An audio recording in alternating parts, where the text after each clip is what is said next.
All right, I can see people are starting to trickle in, so we can get started. Good morning, good afternoon, good evening, wherever you're joining us from, and welcome to this panel as part of the Middle East Institute programming that is focused exclusively on Lebanon today.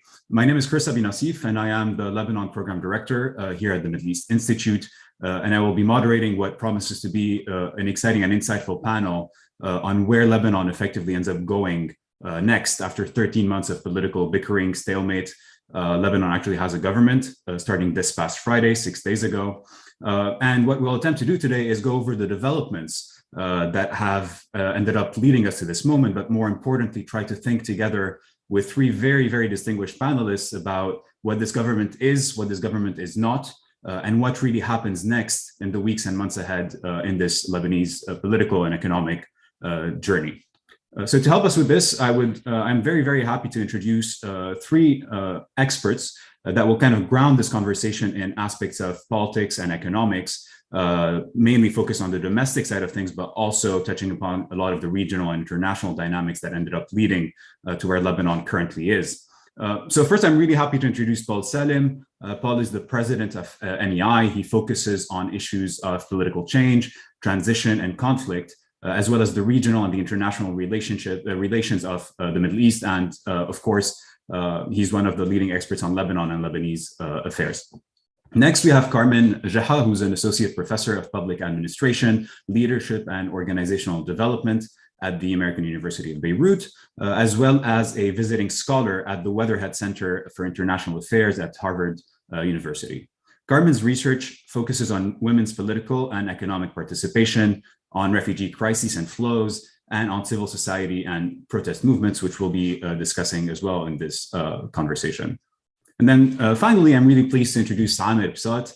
Amir is the head of sovereign and emerging markets at BlackRock. He's a former IMF economist, where he helped negotiate high-profile programs with countries such as Russia, Ukraine, and Egypt. Ahmed is also a non-resident scholar here with us at the Middle East Institute's Lebanon program. So Paul, Carmen, Ahmed, thank you so much for being with us here today. Really looking forward to the next 55 minutes or so together.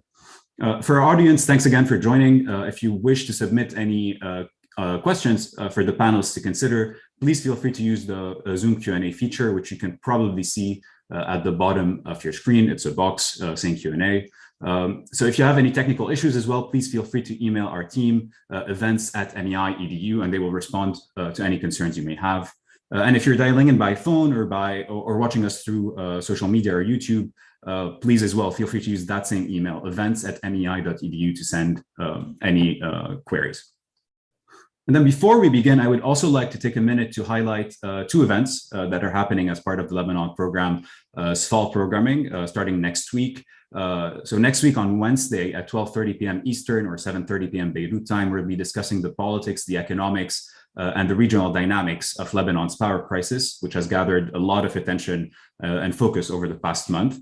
So we'll be joined by Jessica Abed, by Ishaq Diwan, and by our very own Renda Slim, effectively, to look into the many aspects of this crisis and kind of try to investigate the proposals or the offers that are on the table, be it the Hezbollah developments, but also the US-backed Egypt, Jordan gas and electricity deals. So our event team will be sharing that link in the chat in a second. And then finally, before we begin, I promise, also worth marking your calendar 2 weeks from now for a book event with Sharif Majdalani, who's a terrific French-Lebanese author, where we'll be discussing effectively the recently published translation of his book, Beirut 2020, Diary of the Collapse, very poignant account, effectively, of the months before and after the Beirut port explosion. So keep an eye out on that. The announcement will be out next week. All right, so with that said, let's maybe kick off with you, Paul. It took Lebanon effectively 13 months, and now suddenly we're here, right? So I want us to focus as much as possible on what's next, but it might be useful to spend a few minutes at the beginning kind of discussing what happened, particularly over the past few weeks, for a Mikati-led government effectively to see the light of day in a way. So what really changed recently, and why now? Why a government now?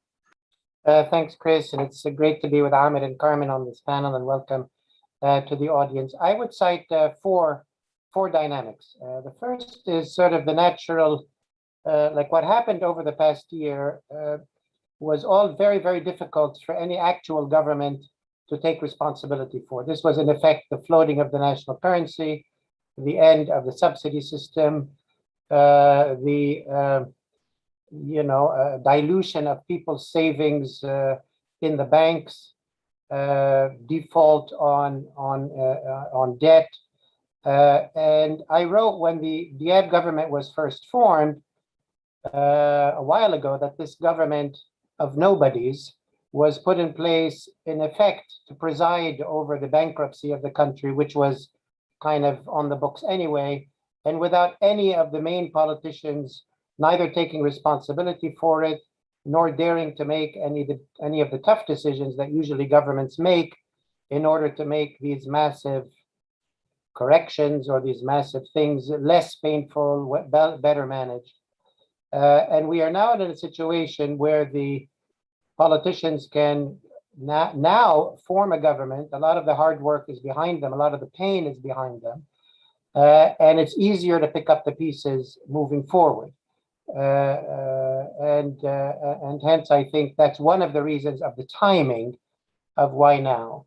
A second dynamic is the politics in the country that really, things have been bad, increasingly bad for the last 2 years, but they really did reach a peak of crisis in the last couple of months with the almost total absence of fuel, of electricity, of medication.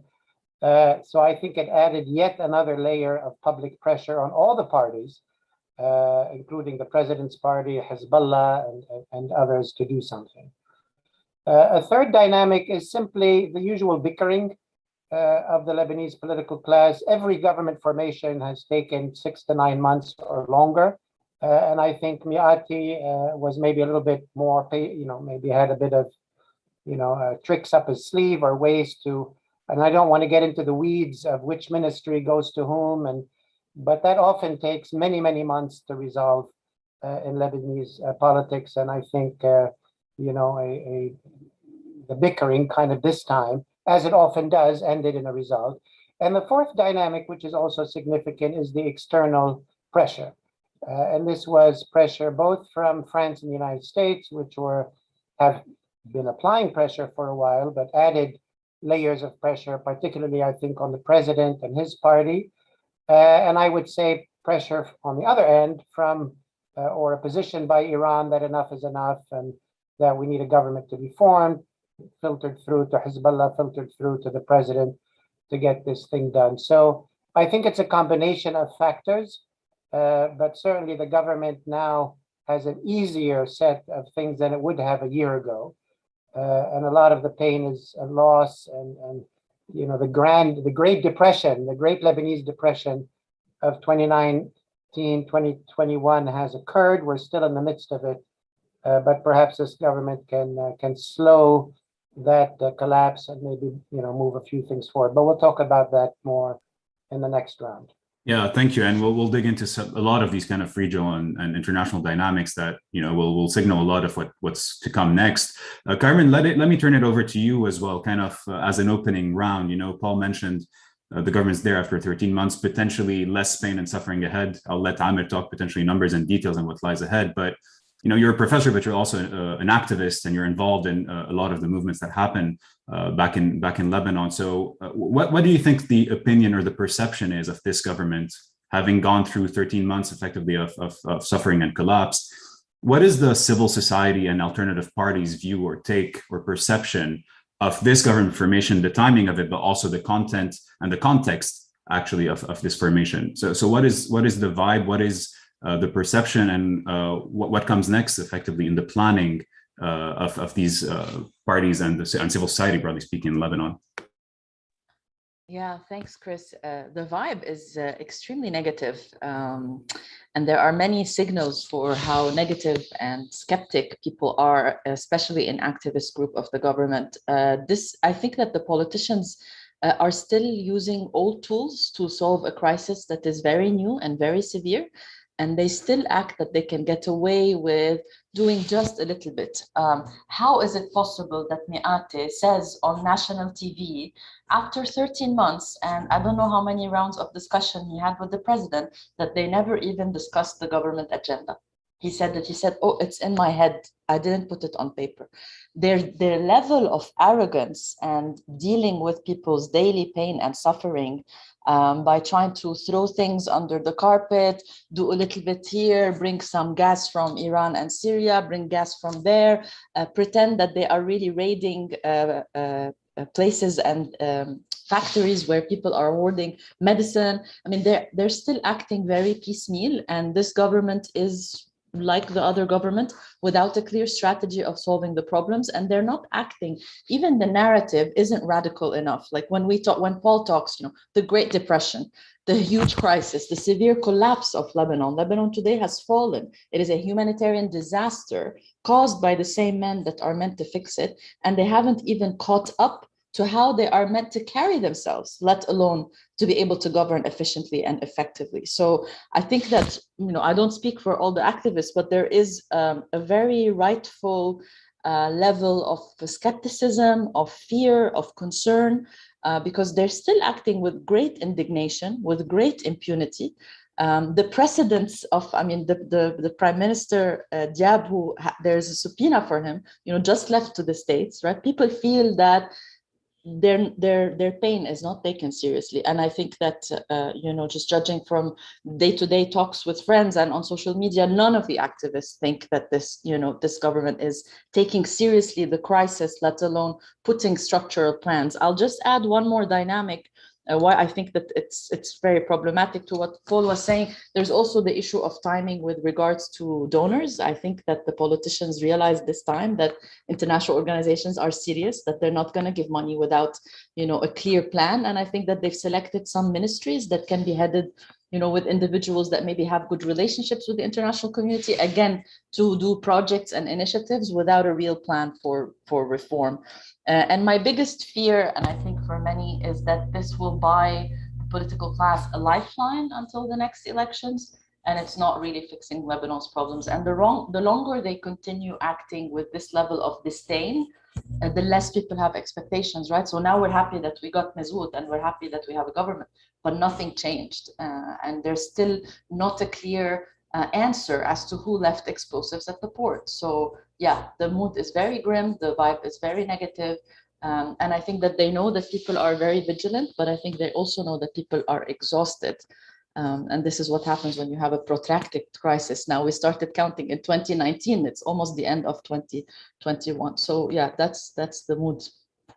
Thanks, Carmen. Very clear. And you talk about this back to the future approach, this lack of clear vision. And I think that's a good segue to you, Amir. The challenges we've been talking about for 2 years now, effectively, obviously in different directions and by different levels of severity, based on where we fall in the cycle. But the ministerial draft, for example, of the government program leaked today, and if you look at it, obviously it covers a lot of the things that we have been discussing over the past few months when it comes to IMF engagement, etc. But now that this government is looking ahead, and we'll discuss kind of this realistic approach to things potentially in terms of what, or how effectively the international community or the Lebanese will deal with this government and with the months ahead, be it a realism, a realpolitik perspective, or a more aspirational perspective. But when it comes to economics and finance, looking ahead at the challenges, the urgent priorities, the top of mind, big item buckets that need to take place, be it for stabilization or for recovery, what comes to your mind first in terms of segmenting and thinking through these immediate and urgent challenges in the weeks ahead? No, absolutely. Great question. Thanks, Chris. First of all, thank you very much for inviting me, and it's an honor to be with Paul and Carmen.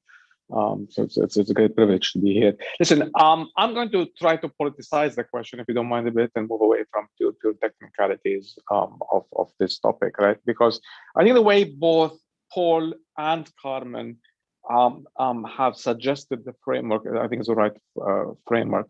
I think Paul is making the argument that there are some tactical shifts that is allowing finally some movement, right? The politicians are finally involved in the way they haven't been involved a few years ago. This situation has become so problematic that some form of action is needed. And the international community is finally putting enough pressure on the Lebanese to get them to move. And that's the context that you have to accept, right? That there is finally a movement, something needs to be done. But Carmen is also completely right, which is that I don't think that tactical configuration of outside and internal pressure will allow us to do anything which is radical and transformative, right? And that's the important nuance that I've been trying to highlight, which is short term, I think something will be done. We probably, chances are high that we're going to look back sometime in the next few months and say the worst is behind us. And at the moment of complete collapse, this unfettered implosion that we've been experiencing, this unmanaged crisis is probably done, and the trough has been made, right? A bottom has been made. But at the same time, I would be extremely surprised if that bottom is presaging the transformative recovery. I don't think the politics that structurally is there to get that kind of transformative change that Carmen is talking about, that I personally, obviously, we all want. So what is it about the short term that makes me think, what is it that they're going to be delivering in the next few months more concretely? Right? There are a few low-hanging fruits. There is the art of the possible at this point. And the art of the possible may not be something that we want in the long term, but honestly, after the last 2 years, looks good, right? The subsidy, managing the removal of the subsidies is, and reforming the subsidy effort will automatically bring with it something quite important, which is the absence of shortages. Shortages has been a debilitating factor for the Lebanese economy and has contributed to this complete collapse. Energy, fuel, mazout, electricity, water, medicine.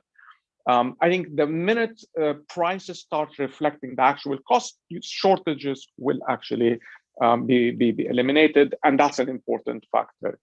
Another thing they will be able to do, and they're lucky that they can do it, is that they can offset the inflationary impact of the subsidy removal with a huge cash transfer that is measured between 3 and 5 percentage points of GDP as an offset to the inflationary impact that's going to come from the result of the removal of the subsidies.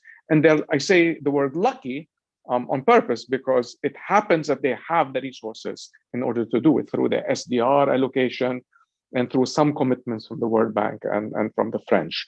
So these two things alone are going to be quite important. Shortages will be lessened, and there will be a significant amount of oxygen being provided, measured by multiple percentage points of GDP. So it will make a difference in a macro sense. I'm not talking about the governance of that distribution, about the corruption that could come with it. This is something we need to talk about later on, how this process plays out. But the actual injection of this kind of capital, I think, will provide some oxygen. Another important factor that I think we're going to start seeing soon is the resuscitation of government delivery of government services. The public sector has become completely absent. Institutions of delivery of public services have completely disappeared as a result of the political and economic implosion of the last 2 years. This is a government that will bring back some of those government operations, things like education, managing the new school year, managing the hospital, which are hospitals which are in severe crisis, maintenance of certain delivery of utilities, etc. And finally, and this is the fourth thing, you probably will see, as a result of the injection of capital associated with the SDRs and the French assistance and the World Bank loans, you probably will see some stability in the currency, which automatically would lead to some capping of inflationary pressures. So again, the point I'm making is that short term, these four things, lessening of the shortages, cash transfers to the population, some resuscitation of government services, and maybe some stability in the currency, is going to feel very different than the way we felt for the last few months. But, and this is the crucial point, this is not the beginning of a transformative. This is just the end of the collapse. This is not the beginning of the recovery.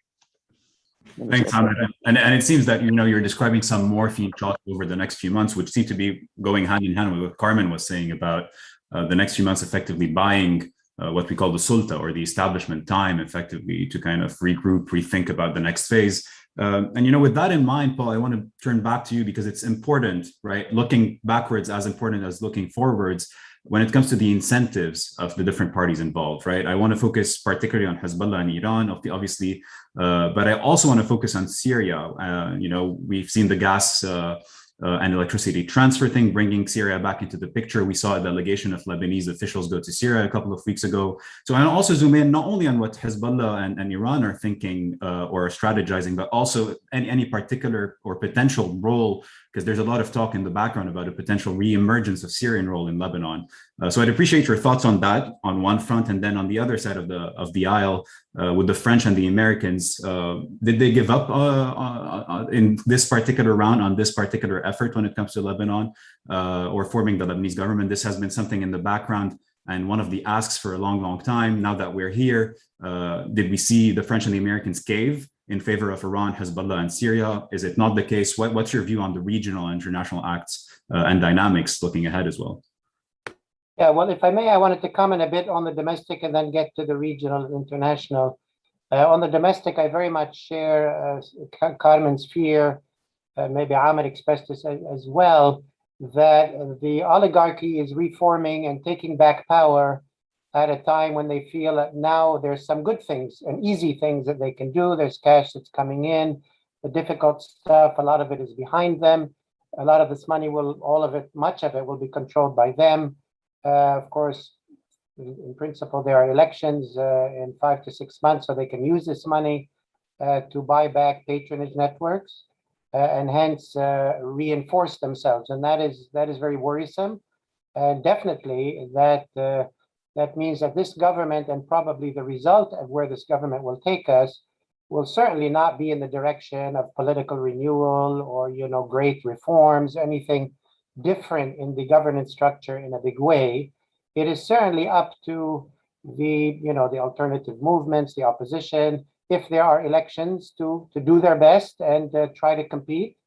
There is a lot of discontent in the country, as Carmen said, but they also have resources and money to play with. So there is a political contest going on. I would indicate that on the governance front, with a small g, there are some things that this type of oligarchy now will be forced to abide by, which you can say improves governance a little bit, meaning they can no longer, maintain large budget deficits because there's nowhere to borrow from.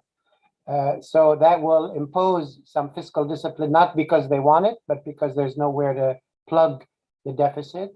They had been asked for many years to downsize the public sector. This has largely happened in terms of cost because salaries have been slashed by 90%. The electricity sector can no longer be subsidized at $2 billion a year because nobody will loan us the money to do that. So what I'm saying, there are some things that will happen even with a bad group of leaders, which might be healthy for our economy, in addition to things that Ahmed said. On the regional international front, I wouldn't say that there's, in a sense, yes, there's, if you measure it in clear geopolitical terms, this is clearly a government which is well aligned politically with Iran and Syria, certainly more than maybe any government or equivalent to any government recently. At the same time, it's clear that the formation of a government has been a US and French demand. They were not so adamant, the Americans and the French, about who's in the government and what share do they get and what share do others get. But they were quite correctly saying that the country needs a government to stop the country from completely becoming a failed state and going into complete chaos for 10 to 20 years. So I think the Americans and the French see a win, not in the sense that, they got 3 ministers or 6 ministers or whatever, or they prevented the Iranians from they had different demands, let's put it that way. Iran has had dominance through Hezbollah governments for at least the last 13 years. So it's nothing new that they have a strong influence over this government. But yes, for the first time since either the Syrians left or since Syria has been engulfed by revolt in 2011, yes, Syria has more sort of people in this government than before. This definitely reflects kind of an Arab, partly an Arab push led by Jordan and some other countries to bring the Assad regime back into semi-normalcy, to deal with it as a way to compete with Iranian influence. They're sort of doing the same in Iraq. That better, pay to play rather than remain absent. And it's clear that at least in the electricity issue, the Americans were okay with Lebanon going to Syria to facilitate Egyptian and Jordanian electricity to come to the country, mainly because they're aware that Lebanon needs electricity, not as a favor to Syria. So you can read it different ways. Let's not forget that this government has a very short lifespan. It has said that it wants to hold elections in May. I think that is correct. These elections may or may not happen. That's a different discussion. But I think now with the formation of a government, there's slightly more likelihood that they will happen. And this government, once elections are finished, will resign automatically and will enter a new period of government formation. So 2022 is a much more important political year in a sense than September 2021, because we have parliamentary elections, we have municipal elections, and we have presidential elections. So the trajectory of Lebanon for the ensuing 4 years will be set in 2022. Interesting. Thanks, Paul. And it's interesting also to flag in a way or potentially to witness and observe, right, whether this strategy, right, of if we hold the fort enough, then maybe the West will cave in, or we'll end up letting us go our own way. I think it's interesting to kind of look into whether or not this will be a strategy going forward for the political establishment, in case they can hold that. And you mentioned the elections, and I think I didn't want to take it that way, but maybe that's a good segue as well. In addition to Jan's question in the chat to you, Carmen, right? There are two ways of looking at it. Is this first of all game over now? The alternative political movement, civil society has been asking for an independent government effectively for months, potentially transitional government. This did not materialize, obviously. Is this one way of looking at it? Is it game over for these political parties and whoever's trying to organize on the ground? Or how does, in a way, the confrontation continue with this political establishment? And how do you see in the coming months building up to the potential elections? First of all, the elections themselves as a potential forum for genuine change. And then second of all, in the buildup towards that, how do you read or how do you foresee the protest movement evolving in the 8 months effectively you have till May? We're somewhere very else right now, I think, as a society than where we were 2 years ago. So I don't, the mass protest movement has taken different shapes. And for me, I prefer not to be sort of nostalgic for that kind of momentum, but to reckon with the moment. And the moment is that people shouldn't be swayed. I think that just to talk about the government, this government, maybe not of nobody's, of somebody's, but this should not be swaying us from the demand for accountability, justice, and a proper investigation into the explosion. And I want to be stuck on the explosion, not just because of the severity of the disaster, but also of how emblematic it was in terms of mobilizing for Lebanon. This was probably the first time, locally and internationally, Lebanese mobilized, saying this level of corruption and mismanagement, this level of istihtar, right, treating people's lives that they don't matter, is enough. That level of mobilizing today, a year and a month or so later, is getting tired, is getting fragmented.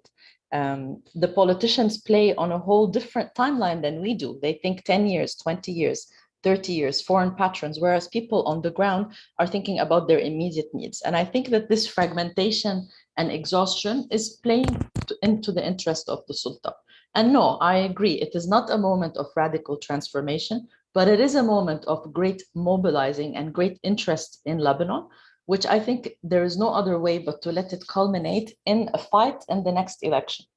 We know that we are fighting it's a David and Goliath fight. We know that elections will not solve anything or everything, let's say, but it's enough to take away from their power and their legitimacy. So I'm extremely hopeful. I don't know any other way that we can be towards these elections. This is the moment where, yes, depending on the number of new members of parliament, perhaps they will not be able to fix all of Lebanon's problems, but they will gain some legitimacy, some credibility, and will start eating up from their power.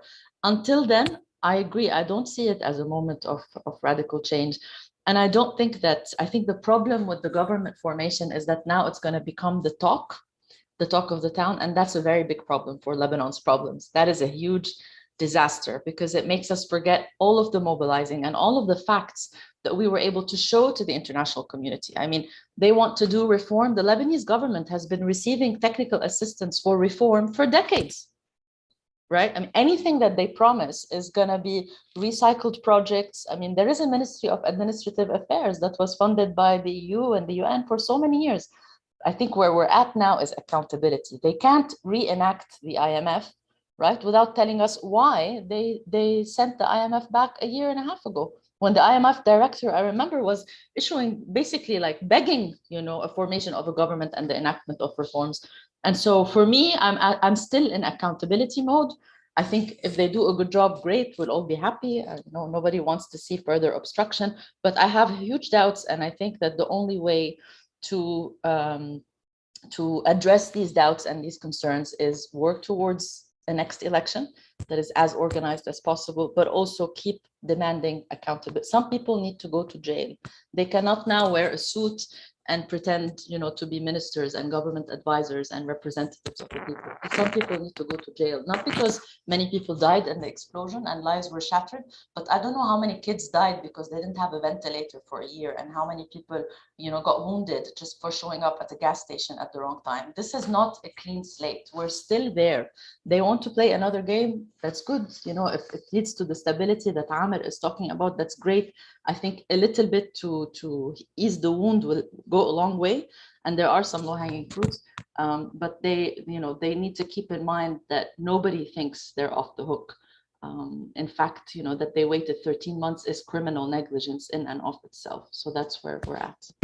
Thanks, Carmen, and thank you for framing kind of this conversation in the next 8 months, but also the broader kind of longer term confrontation with the establishment, which we tend to forget given everything that's happening in the now or then. And you did raise the IMF, which is how everyone's making my life much easier. So let me turn to you, Ahmed, right? Carmen did raise this, well, what changed over the past 18 months, right? And that's exactly, you know, the coming question to you in terms of how are the conditions different when it comes to the IMF engagement? Obviously, it's now talk of the town. Everyone mentions an IMF programs. Everyone mentions lifting the subsidies, etc. So how do you assess that front, where we stand today with the likelihood of success and what that would require effectively to potentially engage with the IMF? You know, potentially as importantly, and maybe that's kind of the big beast lurking in the background, which does tie kind of the political elite with the business elite together. And that's the issue of loss distribution, right? Tens of billions of dollars of systemic loss distribution, which the IMF itself, in a way, said, get your act together and come to me with a unified kind of vision and perception of what that is. So kind of free-flowing question, but broadly speaking, you know, and you were an IMF economist at some point. So what's your take on where we stand, what the potential prospects of this renegotiations and potential deal are in the weeks, months ahead? No longer, I mean, regardless of how much time it will take. Absolutely, thanks. So listen, I'm going to try to segment this question. It's a very important one, but fairly layered. I think the first point to make is that a short-term kind of deal with the multilateral institutions is probably difficult, but not impossible. But one extremely important point that I think people miss is that when we talk about IMF program, there's no one IMF program, right? There's a whole spectrum of engagement between a country and the multilaterals, all the way for something extremely simple that comes with no money, just a framework, something like a staff monitoring program, all the way to something significantly more aggressive, ambitious, a 3-year program with significant amounts of money. I'm going to make the statement here, conjecture, I may be proven wrong, is that it may be easy to do the first, it's going to be almost impossible to do the second. Can we reach some form of staff monitoring program that based on the kinds of short-term stabilization measures that I mentioned in my previous answer, that opens the door for some minimal funding from other official bilateral sources? Chances are high that we can get into something along the lines. I think the much more important question, I think, is can we go and do something much more transformative? And I want to spend 2 minutes discussing what that looks like. And I'm going to say that, unfortunately, I think the chances are quite low. And they're low, just to provide a little bit of a political context for this, for 3 reasons, right? I think the political establishment that is going to be hurt by the transformation that is needed, that I'm going to discussing in a second, is too strong, and it's not going to acquiesce and accept. I think the international detente that is needed, that opens the door for this kind of domestic reform, radical reform, is just not there. If anything, it's going the wrong direction. And sadly, I also think, sadly, the alternative force domestically that can resonate and create attraction and offer itself as an alternative and say, we're going to take over, is not there either yet. Could it change next year in 2022 after elections? It could. But as of today, that doesn't exist.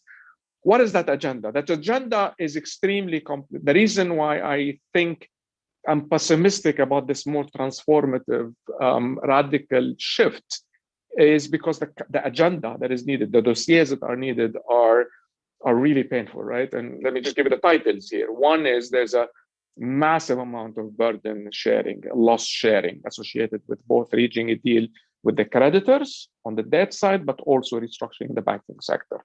There's an enormous tens of billions of dollars of losses have to be distributed. But that's not the only problem, right? And that's a huge problem in and of itself, because those losses are really going to be hurting the political establishment that we're asking to manage that change. Two, you need a radical and transformative structural shift in the way the state operates, right? Both on the spending side, where the government spends its money, and where it's the revenues, the taxation that it comes, right? There's a big change. It's not enough to say there's going to be fiscal prudence just because nobody wants to lend them. The underneath that is a need to rethink how the government operates, both on the spending and on the tax side. There is the sectoral issue. We need a complete different way of thinking about the productive economy, the agriculture, the services, the tourism, the technology, and all the regulations that come. We need a vision for that just doesn't exist. And that means the existing economic forces are going to have to lose and new economic players will win. And that transition is extremely difficult. Number four is perhaps the hardest one, is a change in the governance structure, right? In terms of regulation, the legal system, the corruption, the role of monopolies. The system in Lebanon is liberal by name, but the liberalism of Lebanon has been completely robbed by the oligarchy. And the way we disentangle ourselves from the oligarchy is by changing the regulatory framework, the legal framework, the governance structure. And that requires a big legal agenda. None of these things are easy. All of them are going to be hitting and hurting the kinds of people that are still in power, which is why I think a short-term program is probably feasible. A more ambitious one is very difficult to foresee. That's interesting. Thanks, Sameh, also for drawing that distinction. Well, I wanted to go back domestically, but I think there's a pretty interesting question in the chat that I would raise. Why isn't the United States and Europe being aggressive with regards to sanctions, asset freezes, travel bans against the political elite to instigate effectively much needed overhaul of these oligarchs? The tools are there effectively, but why is the political will missing from both the US and the EU? Tough question, I think it's interesting. So yeah, I mean, one, it's important to note that at least from the US side and more recently from the French side, there was a certain level of aggressivity. Sanctions, certainly from the US side, were put for a long time, obviously on Hezbollah, but then on Gibran Bassil, who was a main political player, and repeated threats to extend those sanctions possibly to other major players. So on the US side, that tool has been very much used. It could be used more. Some people think, here thought it was maybe used too much. There is a kind of a challenge with the use of sanctions, is that in a situation like this, they're very effective before they're used. They're not very effective after they're used. And the reason being, once they are used, in other words, once speaking of the US side, puts sanctions on somebody, it's very, very difficult to remove those sanctions.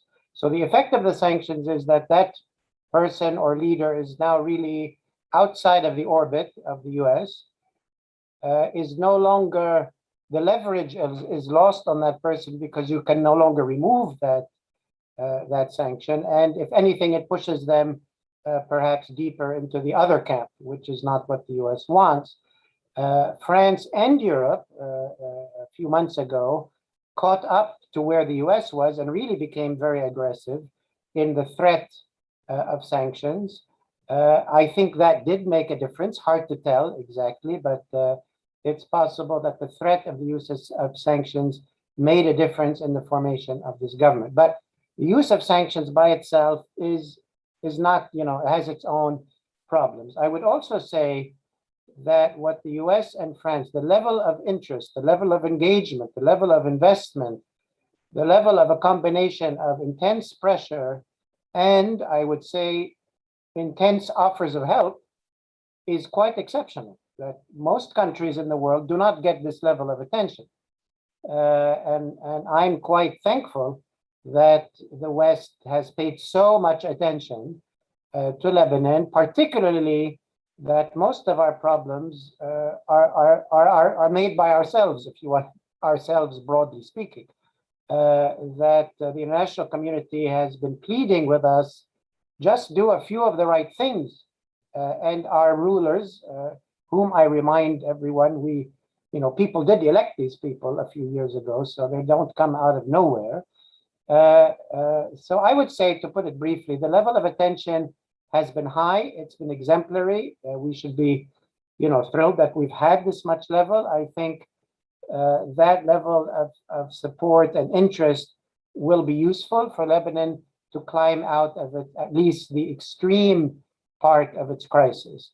But to link a bit to what Amr and Carmen were saying, the incentive structure for the oligarchy definitely has its parameters.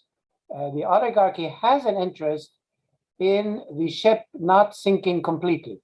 And this is obvious, because they would lose their positions, they'd lose the country that they're, usurping. However, they do not have an interest in thorough reform. They simply don't.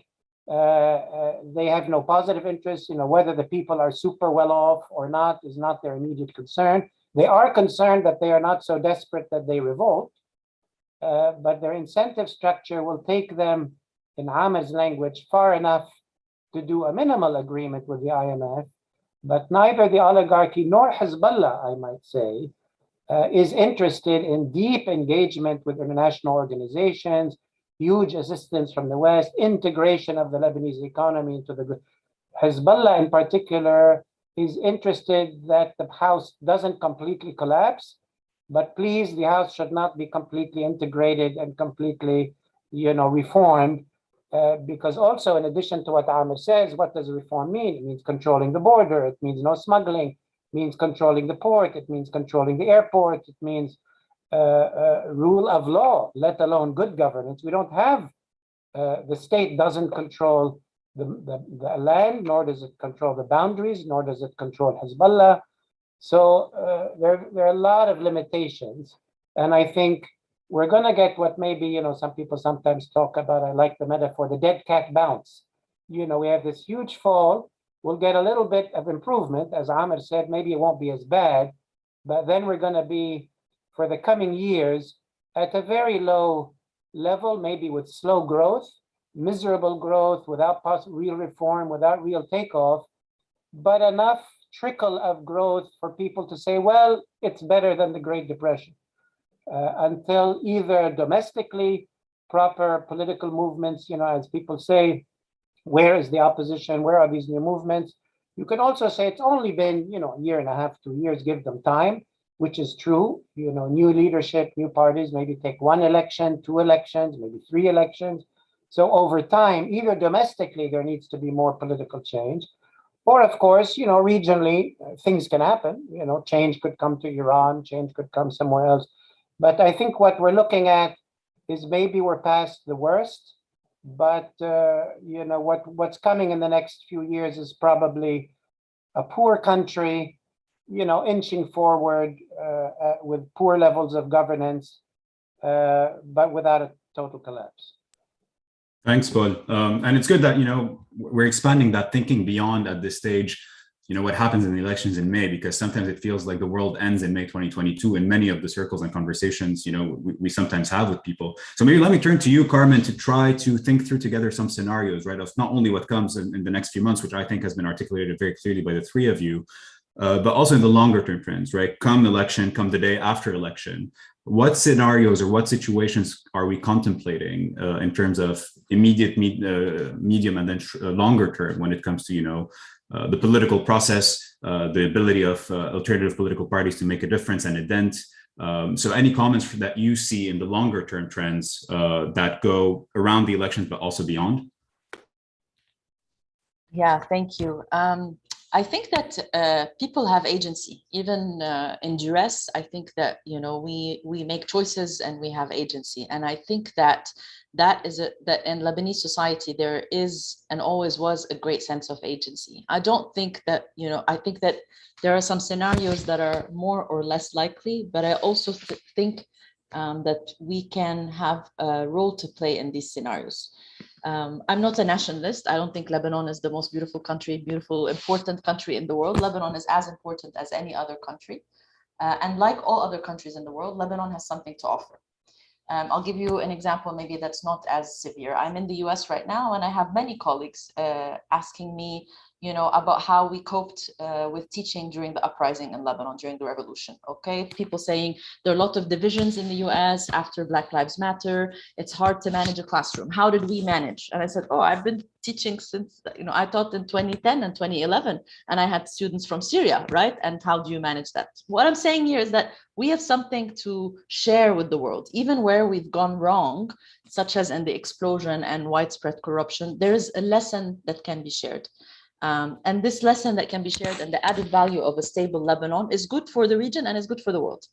And I think if we start thinking in this way, then we can play a game. One scenario could be that we continue eating up in every election, winning more seats, gaining more power, fixing people's representation with the state, showing a model of what a parliamentarian should do, being model civil servants.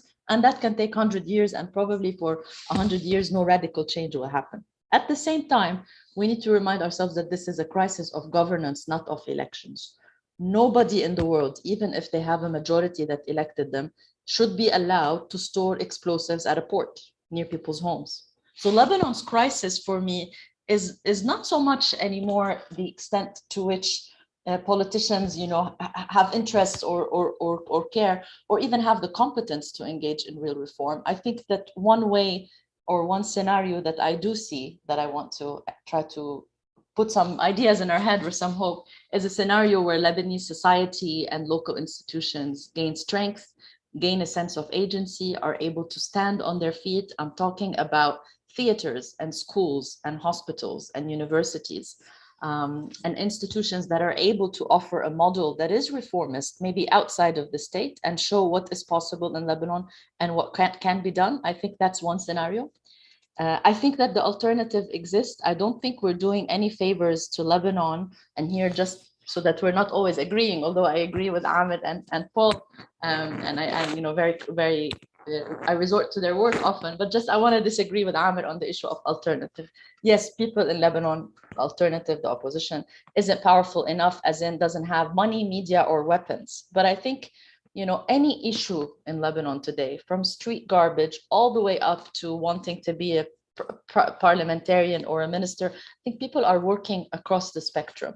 And I think that there is a very powerful, robust institutional alternative. The problem is that time is not on our side. So in the last 2 years, people have lost their purchasing power. Some people lost loved ones, some people lost limbs. And so I think that the scenario that at least I can affect, because I'm not in geopolitics, is I can work with people around me on local institutions that can offer some services and some hope, so that in the darkest scenario, there is a fallback. People can fall back to local institutions to get help. And in the case of a not so dark scenario, that there'll be enough competence, expertise, and hope and agency to contribute to Lebanon's stability and economy, all while keeping in mind that, I agree with Paul, the West has shown a lot of interest in Lebanon.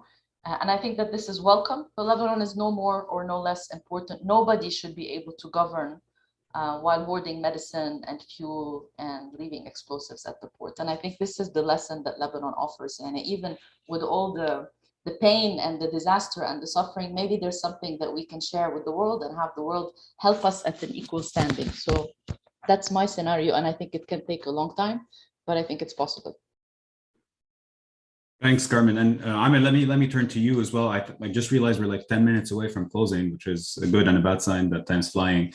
But any comments you have on anything that, in the earlier interventions, Paul and Carmen said, but also kind of trying to elicit your thinking on, the next phases, but not from a Lebanese perspective, but also from an international institutions, organizations and donor countries perspective. When they look at this, they see the government is there. That's something they've been calling for months. Is it just that now we're sitting and waiting for something to happen? Is there any potential recommendations or thoughts on what the next step of the road will be, not for the Lebanese people and the Lebanese government, but also looking at the IFIs, donor countries and partner countries? No, absolutely. But let me first, if you don't mind, because what Carmen said resonates completely, which is that I really do not want to sound like I'm without hope. If anything, I'm one of those people extremely active with the civil society. Paul and I are both on the board of Kuluna Irada, and that's exactly what we're trying to do. And the only point I was making essentially is that as of today, that presence isn't powerful enough to create the kind of an alternative that could get us to say we want it, it's ours, right?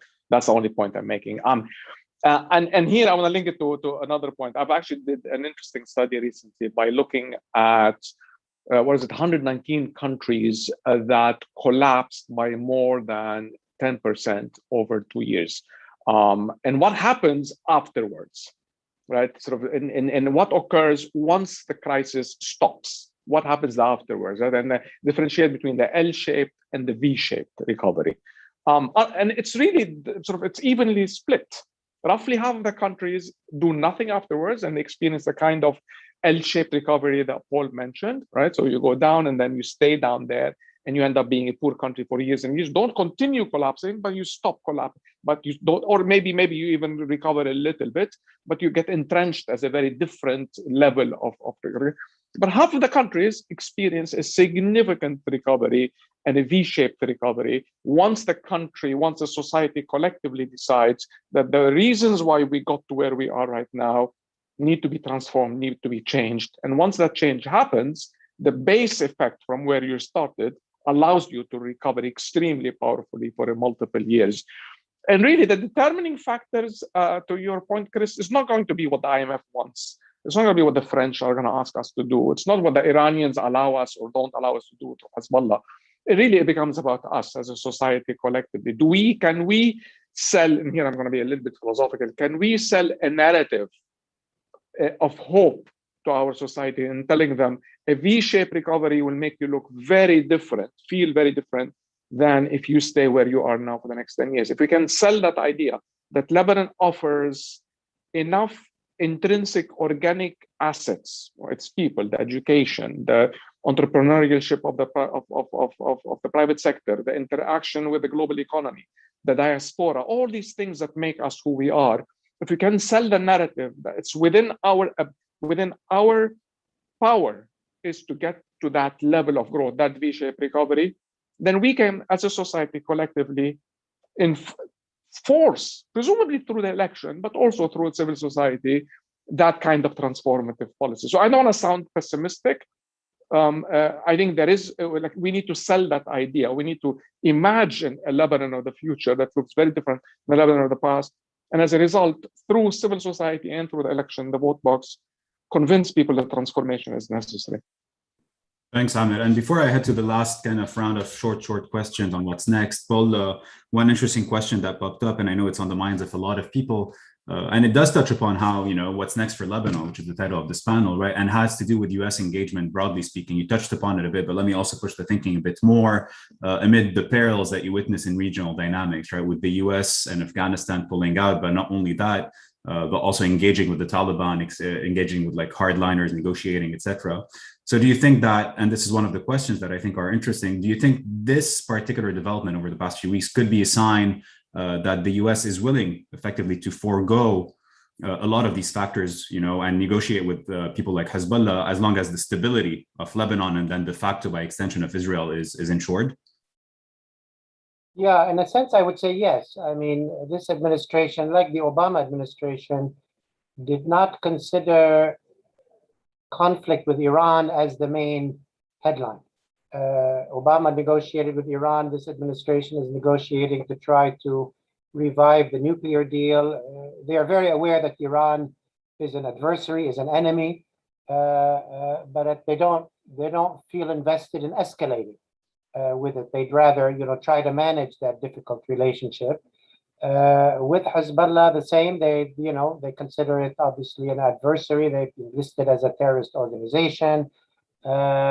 But at the same time, when you come to the Lebanese case, they're quite aware that the cost of trying to go after Hezbollah in a big way, like the George W. Bush administration maybe tried through Israel, would destroy Lebanon, and they value Lebanon, the stability of Lebanon, more than trying to go after Hezbollah. On Syria, again, they consider Syria, an enemy. They consider that it's under sanctions, all of that. But at the same time, they're not interested in escalating with Syria, and they're well aware that Assad is here to stay, whether anybody likes it or not. They seem to be allowing some of the Arab countries to open up to Syria. As we saw, they allowed sort of the Lebanese, Syrian, Jordanian electricity negotiations to move forward without opposition from the United States.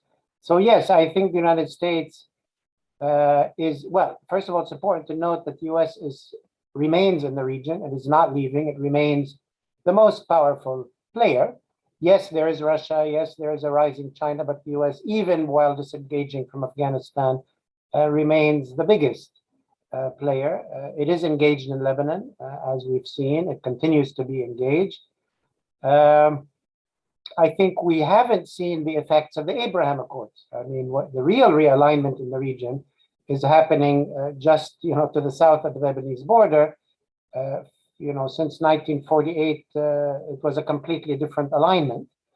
Now you have all of the major Arab countries basically aligned with Israel, including Saudi Arabia, if not openly, at least that's, Morocco, Egypt, Saudi Arabia, UAE, and those are the big ones. Qatar is very okay with Israel. And we haven't yet figured out or realized what that means for Lebanon, what it means for Syria. But the region is changing around us, even though we're stuck in kind of a, resistance, Iran bubble and so on. But it's a very different Middle East, and it will continue to change very dramatically in the coming years in ways that we probably can't imagine right now. Yeah, thanks, Paul. Thanks for grounding kind of all this conversation also on the broader realpolitik of the Levant and the broader region in general. And I think it's interesting, right, to keep having these conversations of where Lebanon falls within this broader sphere, right, very realistically, but also with this kind of glimmer of hope that Carmen and Amir talked about. Before I wrap up, I love this round of questions. So if we can, in 1 minute each, potentially starting with you, Carmen, to kind of share with us what you're thinking in terms of, or what you're paying attention to, particularly in the coming few weeks, any red flags, any opportunities, etc. So what's on your mind and what are you looking at in the coming few weeks for Lebanon? Honestly, for me, the political moral compass, I turn to the families of the victims of the explosion, not just because of their pain and suffering, but because of the mobilizing that occurred locally and internationally to have accountability to the Beirut blast. So I'm keeping an eye on the investigation, on what Judge Bitar will do, and whether there will be actually a precedent in Lebanon of somebody, if not put behind bars, but at least properly questioned for a crime this big. So that's where my eyes are at. Like I said, I don't think that government formation is a key milestone in the journey to recovery and to some justice. Thanks, Carmen. And to this point, Human Rights Watch, for example, yesterday issued this appeal and this letter to the UN Human Rights Council, kind of calling for an international investigative mission, not tribunal, to make, I think that's sometimes people make that mistake, a fact-finding mission. So that's also interesting to see where that goes and to potentially even push for that. Amir, maybe in a minute or so as well, what's on your mind? What are you looking for? So starting from the concept, from the point that if we cannot stabilize, the future is extremely dire, right? If the implosion is not arrested right now, things could become extremely dire, and we open ourselves to an unbelievably negative scenario, sort of where even possibility of civil disorder in a failed state becomes quite likely. With that in mind, I'm going to look at the things that, to my mind, will bring back stability. How they manage the subsidy reform. Can they succeed in the ration card, in the Bitaqa Tamwini? Can they reach an agreement with the World Bank quickly to repurpose the emergency social security loan and the other loans that are approved, the negotiations with the IMF? If they can do these things, I think we can get some stability, and then we can start talking about recovery. But stability is what I'm looking for right now. Very clear. Paul, you have the last word. Yeah, I think, the last 2 years have been the most devastating socio-economic calamity to befall the Lebanese people since World War I. But it's also the biggest blow to the ruling parties and the ruling oligarchs, and the biggest political beginning of uprising against them since the 1950s or 1960s. Of course, this uprising has been dampened by poverty, by COVID, by the blast, by devastation. But make no mistake, the oligarchy is wounded, and that presents an opportunity. The elections are a step, maybe a first step. It's a long battle, but there's potential for change. But as Carmen said, people have agency. We have to take that agency and run with it. Thanks, Paul. On that note, I want to thank you, Amir, Carmen, Paul, for joining us. Thank you for grounding this conversation. I look forward really to seeing many of you, hopefully, on next week's panel to discuss the politics, economics, and regional dynamics of the power crisis, which has a lot of meat to cover. So that's next Wednesday at 12:30 p.m. Eastern. And then finally, thank you for joining us. Take care and see you very, very soon.